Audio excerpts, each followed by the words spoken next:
ओम शांति। आज 5 अक्टूबर 2022। आज की ईश्वरी वाणी की मुख्य पंक्तियाँ हैं। मीठे बच्चे, इस समय तुम्हारा ये जन्म हीरे समान है, क्योंकि तुम ईश्वरीय संतान बने हो। इस समय तुम्हारा ये जन्म हीरे समान है, क्योंकि तुम ईश्वरीय संतान बने हो। स्वयं ईश्वर तुम्हें पढ़ाते हैं। तुम दूरादेशी विशाल बुद्धि बनते हो। प्रश्न है, तुम बच्चे किस पुरुषार्थ से दूरादेशी और विशाल बुद्धि बन रहे हो? उत्तर है, भगवान की याद से दूरादेशी और पढ़ाई से विशाल बुद्धि बनते हो। दूरादेशी अर्थात दूर देश में रहने वाले अपने परमपिता को याद करना। मन मना भाव का अर्थ है दूरादेशी होना।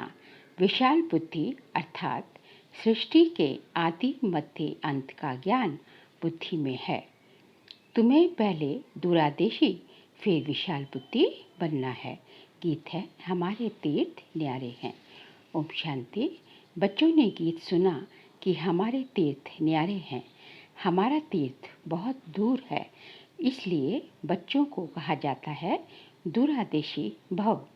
दूर देश में रहने वाले फिर कहते हैं विशाल बुद्धि भव। सबकी बुद्धि इस समय तुच्छ है। माया ने तुच्छ बुद्धि बना दिया है, तो बच्चों की है दूरादेशी बुद्धि अर्थात दूर के रहने वाले की याद, और विशाल बुद्धि अर्थात सारी सृष्टि के आदि मध्य अंत का ज्ञान बुद्धि में है। और सब है अल्पज्ञ बुद्धि अर्थात अल्प बुद्धि। सिर्फ कहते हैं परमात्मा, परंतु जानते नहीं। यहाँ कोई महात्मा नहीं है। ये तो बाप आकर दूरादेशी बनाते हैं, परंतु दूरादेशी बच्चे कम हैं। भल ज्ञान बहुत है, परंतु दूरादेशी कम हैं, अर्थात भगवान की याद में कम रहते हैं। बाकी साधु तो साधना करते हैं। यथा राजा रानी तथा प्रजा सारी दुनिया इस समय पतित है। भल महात्मा नाम डाल देते हैं, परंतु महान आत्मा कोई है नहीं। कई फिर श्री कृष्ण को महात्मा कहते हैं। ये फिर भी राइट है, क्योंकि वहाँ श्रेष्ठाचारी दुनिया है। ये तो है भ्रष्टाचारी दुनिया। यथा राजा रानी तथा प्रजा, परंतु इस समय राजा कोई है नहीं। प्रजा का प्रजा पर राज्य है। बाबा कहते हैं शास्त्र पढ़ने से तुम मेरे से मिल नहीं सकते और ना ही कोई मुक्ति में जा सकते हैं। जब तक मेरे द्वारा कोई मेरे को ना जाने और जब तक कल्प के अंत में मैं ना आ जाऊं, तब तक जो है कोई मुझे जान ही नहीं सकता। तभी जो है, क्योंकि भगवान खुद आकर ही अपना परिचय देते हैं। मनुष्य तो श्री कृष्ण को याद करते हैं।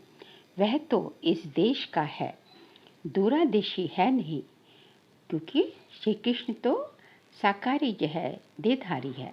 और दूरादेशी कौन है? विदेही जो है। दूरादेशी कौन है?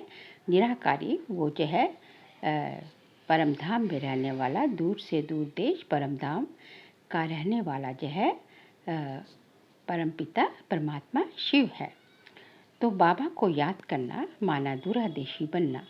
मन मना भाव का अर्थ है दूरादेशी भाव। जो बाप को जानते नहीं, तो बाप से वर्षा कैसे मिले? अगर आए नहीं तो रास्ता कैसे मिले? बड़ी समझ की बात है। साजन से बड़ा प्यार चाहिए। कहते हैं एक तू जो मिला तो सब कुछ मिला, तो एक से ही सब कुछ प्राप्ति हो जाती है।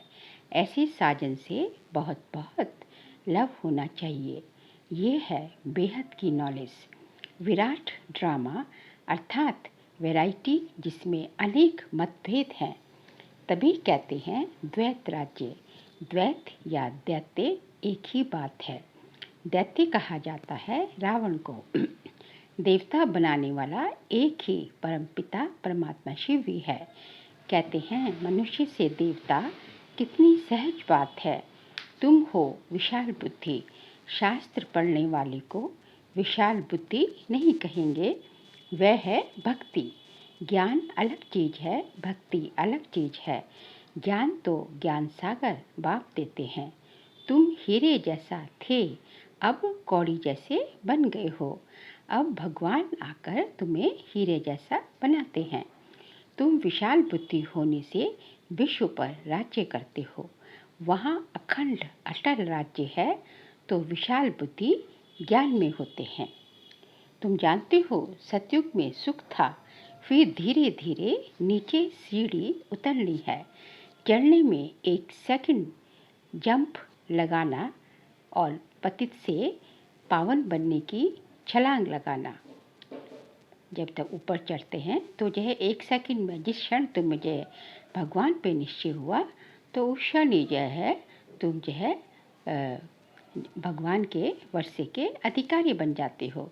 लेकिन उतरने में पूरे 5000 वर्ष लगते हैं।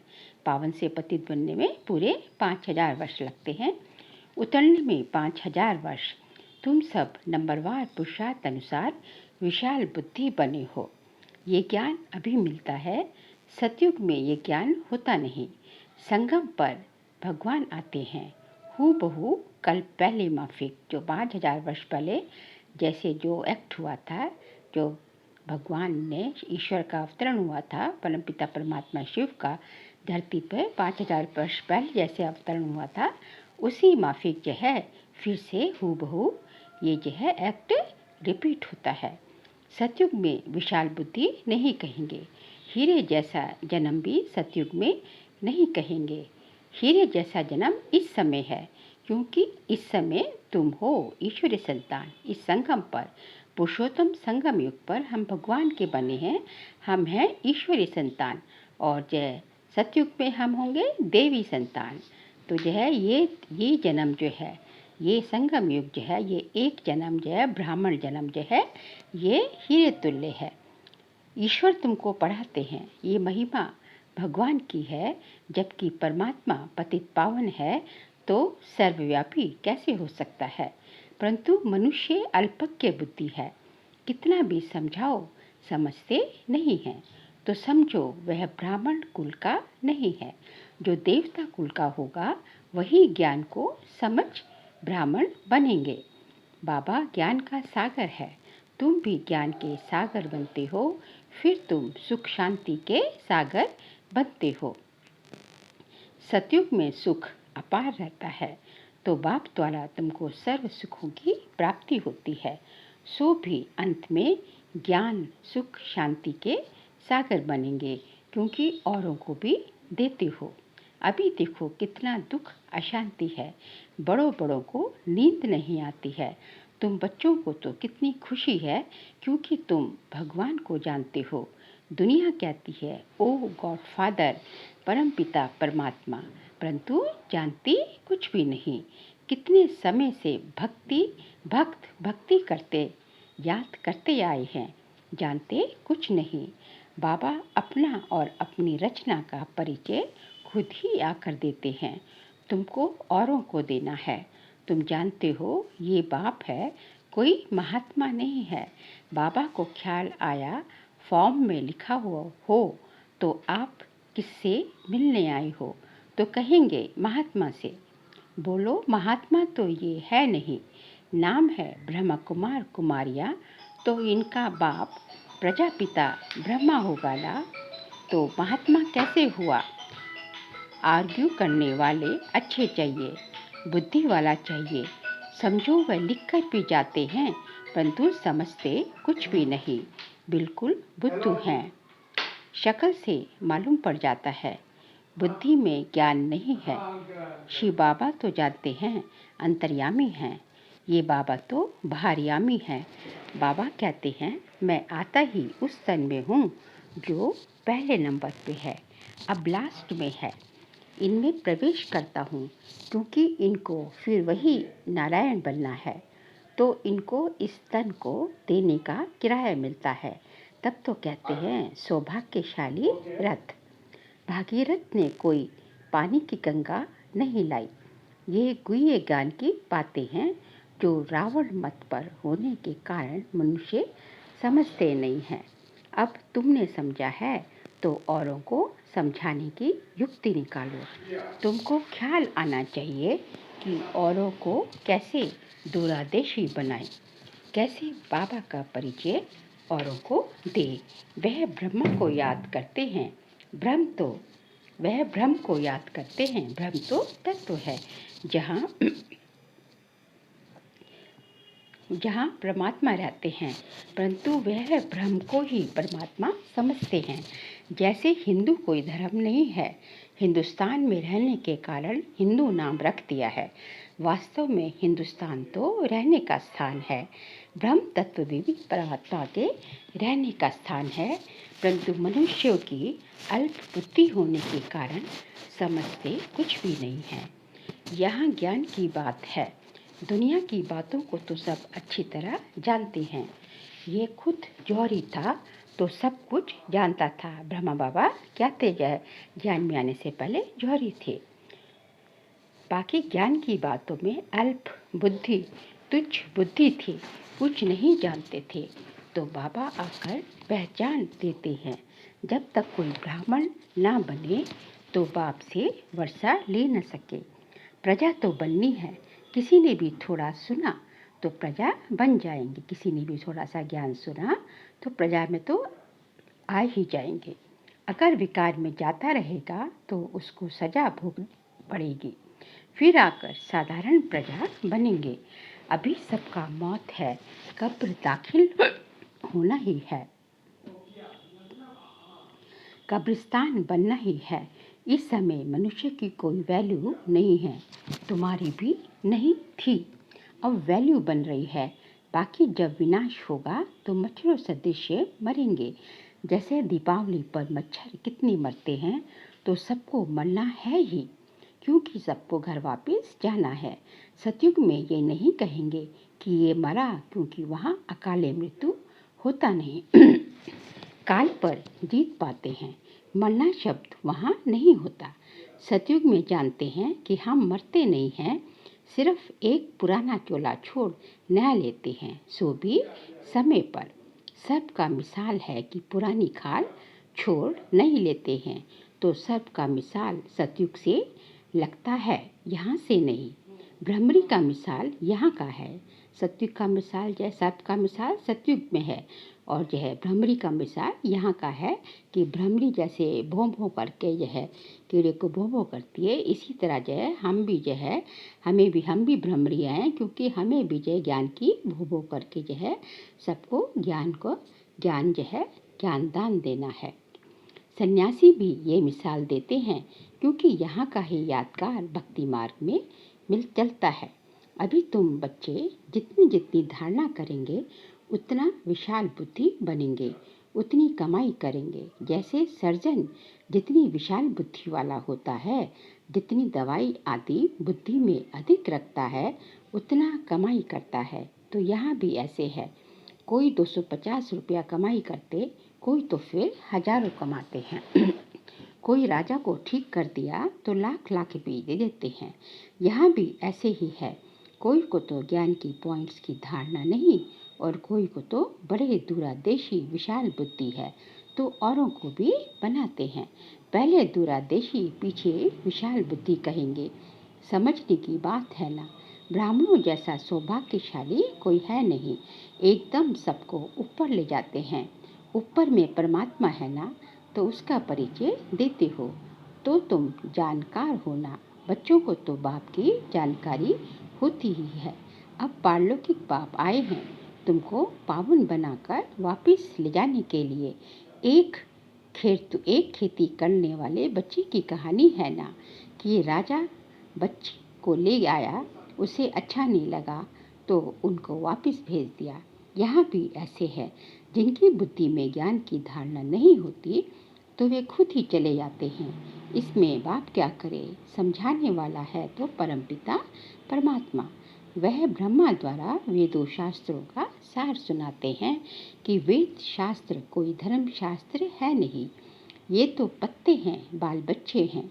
मुख्य धर्म है 4, उसमें ब्राह्मण धर्म भी मुख्य है। हीरे जैसा जन्म देवताओं का नहीं कहेंगे, क्योंकि ये कल्याणकारी लीप धर्माओं युग है। लीप मास धर्माओं को कहते हैं। ये है संगम युग, कल्याणकारी। और जितने भी युग हैं वहाँ अकल्याण ही होता है, क्योंकि डिग्री कम होती जाती है। सारी जगह केवल ये संगम युग ही कल्याणकारी युग है, बाकी किसी भी युग को कल्याणकारी युग नहीं कहेंगे क्योंकि वहाँ कल्याण ही होता है, क्योंकि कलाएं कम ही होती जाती है, दिन प्रतिदिन कला कम ही होती जाती है। ये युग ही है कल्याणकारी। तो हर एक को माथा मारना पड़े कि औरों को कैसे समझाए। यूँ तो उस्ताद बता रहे हैं कि रास्ता कैसे बताओ, फिर हर एक का धंधा अपना अपना है। तो ये आना चाहिए कि कैसे औरों को दुबन से निकालें। कई तो दलदल से निकालते जाते फिर खुद फंस जाते हैं। तो समझाने की बड़ी युक्ति चाहिए। पहले अल्फ को समझाओ तो बेबादशाही को भी जान जाएंगे और सृष्टि चक्र को भी जान जाएंगे। पहले अल्फ को तो जानो। कोई 1000 दफ़ा लिख कर दे कि अल्फ कौन है, तब यहाँ बैठ सके। कई तो ब्लड से भी लिख कर देते हैं, फिर चले जाते हैं। माया कोई कम थोड़ी ही है। अच्छा मीठे मीठे सिक्ल दे बच्चों प्रति माता पिता बाप दादा का याद प्यार और गुड मॉर्निंग। रूहानी बाप की रूहानी बच्चों को नमस्ते। हम रूहानी बच्चों की रूहानी बाप दादा को नमस्ते नमस्ते नमस्ते। सार के लिए पॉइंट से दूरादेशी बन बाप की याद में रहना है और दूसरों को दूर देश में रहने वाले बाप का परिचय देना है। कल्याणकारी युग में सभी का कल्याण करने की युक्ति निकालनी है, सबको दुबन से निकालने की सेवा करनी है। आज का बाबा का वरदान है, सदा उमंग उत्साह के पंखों द्वारा उड़ती कला की स्थिति का अनुभव करने वाले कर्मयोगी भव। सदा उमंग उत्साह के पंखों द्वारा उड़ती कला की स्थिति का अनुभव करने वाले कर्मयोगी भव। उमंग उत्साह आप ब्राह्मणों के उड़ती कला के पंख हैं। अगर कार्य अर्थ नीचे भी आते हो तो उड़ती कला की स्थिति से कर्मयोगी बन कर्म में आते हो। ये उमंग उत्साह ब्राह्मणों के लिए बड़े से बड़े शक्ति है, नीरस जीवन नहीं है। उमंग उत्साह का रस है तो कभी दिल शिकस्त नहीं हो सकते। सदा दिल खुश। उमंग उत्साह तूफान को भी तोहफा बना देता है। परीक्षा व समस्या को मनोरंजन अनुभव कराता है। स्लोगन है, जो अशरीरी स्थिति के अभ्यासी हैं उन्हें शरीर की आकर्षण आकर्षित नहीं कर सकती। जो अशरीरी स्थिति के अभ्यासी हैं उन्हें शरीर की आकर्षण आकर्षित नहीं कर सकती। आगे जो है मातेश्वरी जी के अनमोल महावाक्य हैं। हम मनुष्य आत्माओं को पहले पहले कौन सी मुख्य पॉइंट बुद्धि में रखनी है, जिस पर खूब अटेंशन रखना है। पहले पहले तो अपने को ये पक्का निश्चय रखना है कि हमको पढ़ाने वाला कौन है। दूसरा पॉइंट है हम सभी मनुष्य आत्माएं हैं और परमात्मा हमारा परम पिता है। हम आत्मा बच्चे और परमात्मा बाप दोनों अलग अलग चीज़ है। तीसरी पॉइंट, ईश्वर बेअंत भी नहीं है, ईश्वर सर्वत्र भी नहीं है। अब यही नॉलेज बुद्धि में रखनी है, इसलिए अपनी नॉलेज औरों से न्यारी है। भल दुनियावी मनुष्य समझते हैं कि हमको परमात्मा का ज्ञान है। अब उनसे पूछो आप में कौन सा ज्ञान है, तो कहेंगे ईश्वर सर्वव्यापी है। अब परमात्मा तो कहता है मेरा ज्ञान मेरे द्वारा ही मिलता है। जैसे बैरिस्टर द्वारा बैरिस्ट्री, डॉक्टर द्वारा डॉक्टरी सीखी जाती है। भल वहाँ बैरिस्टर भी अनेक होते हैं। एक बैरिस्टर से ना पढ़ा तो दूसरा पढ़ाएगा, एक डॉक्टर से ना पढ़ा तो दूसरा डॉक्टर पढ़ाएगा। मगर ये ईश्वरीय नॉलेज सिवाय एक परमात्मा बिगर कोई भी मनुष्य आत्मा, चाहे साधु संत महात्मा हो, वो भी नहीं पढ़ा सकेगा। तो हम कैसे समझे कि इन्हों में कोई महात्मा का ज्ञान है। और चौथी पॉइंट, परमात्मा युगे युगे नहीं आता, बल्कि परमात्मा कल्प कल्प एक ही बार इस संगम युग पर अर्थात कलयुग के अंत और सतयुग के आदि संगम पर आते हैं और अनेक अधर्मों का विनाश कराए एक आदि सनातन सद्धर्म की स्थापना कराता है। अब लोग कैसे कहते हैं कि परमात्मा युग युगे आता है, और ऐसे भी कहते हैं गीता का भगवान श्री कृष्ण वो द्वापर में आया है। अब इन सभी बातों को सिद्ध करना है। गीता का भगवान श्री कृष्ण नहीं है, शिव परमात्मा है, और वो भी द्वापर में नहीं आता, संगम समय पर आता है। 5वीं पॉइंट, गुरु बिगर घोर अंधियारा कैसे हुआ है, वो गुरु कौन है, मनुष्य सृष्टि उल्टा झाड़ कैसे है, और हमको अपने 5 विकारों पर जीत कैसे पहननी है। 6ठी पॉइंट, हम वही पांडव योद्धे हैं जिसके साथ साक्षात परमात्मा है, उसी तरफ ही जीत है। और 7वीं पॉइंट, परमात्मा खुद सर्वशक्तिवान है, तो जिन्होंने परमात्मा का पूरा साथ लिया है उन्हों को ही परमात्मा द्वारा लाइट और माइट दोनों ताज मिलते हैं। अब ये सभी बातें बुद्धि में रखना, इसको ही ज्ञान कहा जाता है। अच्छा, ओम शांति।